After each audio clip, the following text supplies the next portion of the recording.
अस्सलामुअलैकुम। आज मैं बनाने जा रही हूँ onion samosa, street style onion samosa. चलिए बिस्मिल्लाह कहते हुए शुरू करते हैं।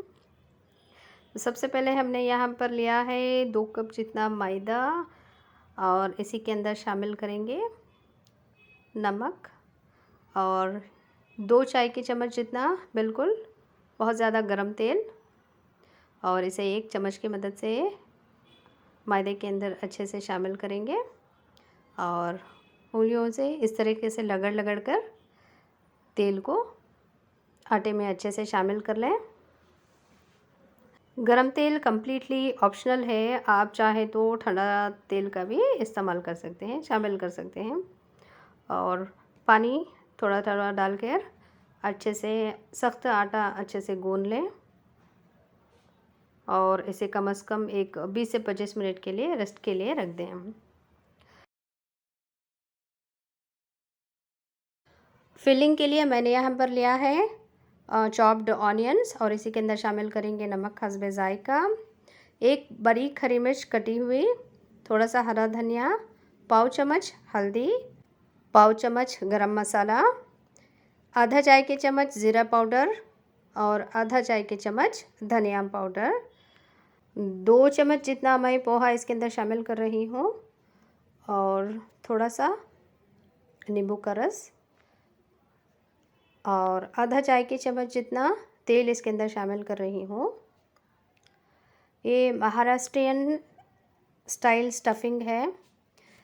पोहे को और जो ऑनियन है उसे हम अच्छी तरीके से मिक्स करेंगे। अभी मेरे हाथों में बहुत ज़्यादा पानी लग रहा है, तो फिर से मैं इसके अंदर 2 चाय के चम्मच जितना पोहा इस्तेमाल करूँगी और इसे अच्छे से मिक्स कर लेंगे। ऑनियन में बहुत ज़्यादा पानी होता है और नमक डालने के बाद और ज़्यादा पानी निकलता है, तो इसलिए हम पोहा ऐड करते हैं। और ये है बेंगलोर की फिलिंग, बेंगलोर के जो ऑनियन समोसेस में फिलिंग है वो है।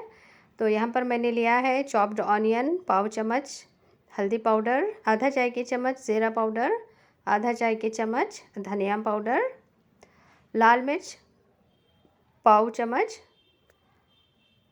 चम्मच गरम मसाला और 1 हरी मिर्च को मैंने काट कर लिया है।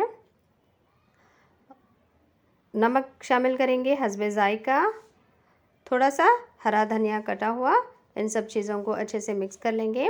इसके साथ पत्ता गोभी या फिर सोई की भाजी जो भी, या फिर खीमा, जो भी आप मिक्स करना चाह रहे हो तो मिक्स कर सकते हैं।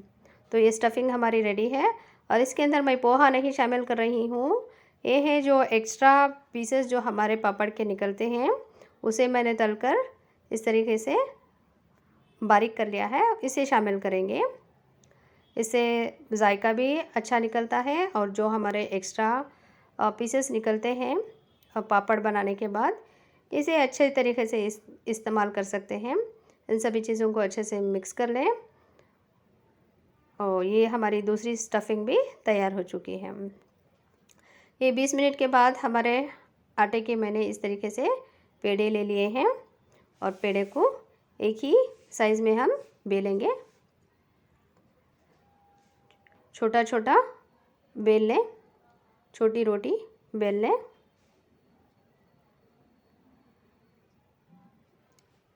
थोड़ा सा आटा डस्ट करके इस तरीके से बेल लें। अब बेलने के बाद मैंने यहाँ पर शामिल किया है 1 बड़ा चाय के चम्मच तेल। तेल थोड़ा ज़्यादा ही इस्तेमाल करें और इसके ऊपर अच्छे से आटा डस्ट करेंगे और हमारी दूसरी रोटी इसके ऊपर रखेंगे और फिर से इसके ऊपर शामिल करूँगी 1.5 चाय की चम्मच जितना तेल और ऊपर जो डस्ट करते हैं हम आटा, वो थोड़ा ज़्यादा ही होना चाहिए।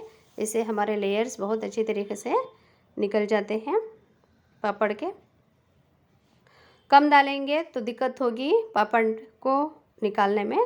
तो इस तरीके से अच्छे से बेल लें और यहाँ पर मैंने 8x3 इंचेस का एक्सटेंसिल्स बनाया है और इसके ऊपर रखते हुए जो एक्स्ट्रा पीसेस हैं हमारे, मैं इसे काट रही हूँ ताकि हमारा वेस्टेज कम हो जाता है इस तरीके से आप करेंगे तो। और इसे मैं गरम तवे के ऊपर इस तरीके से सेक लूँगी। 15-15 सेकेंड्स अच्छे से आप इसको सेक लें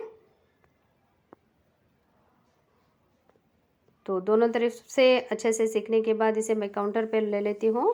और ये देखिए इस तरीके से आपको एक एक लेयर निकाल कर फिर से 10 सेकेंड के लिए सेकना होगा।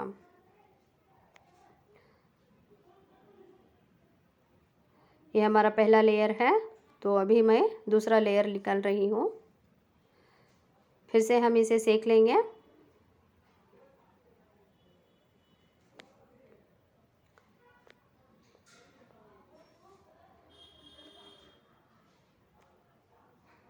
एक 10 सेकेंड के लिए ऊपर नीचे अच्छे से सेक लें।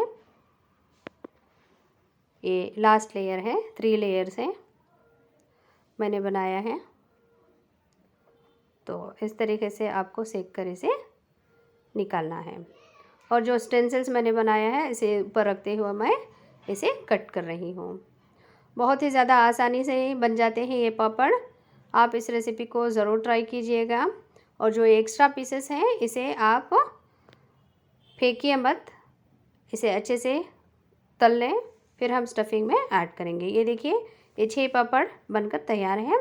और यहाँ पर मैं 1 चम्मच मैदा ले रही हूँ और इसी के अंदर शामिल करेंगे थोड़ा सा पानी और स्लरी तैयार कर लेंगे।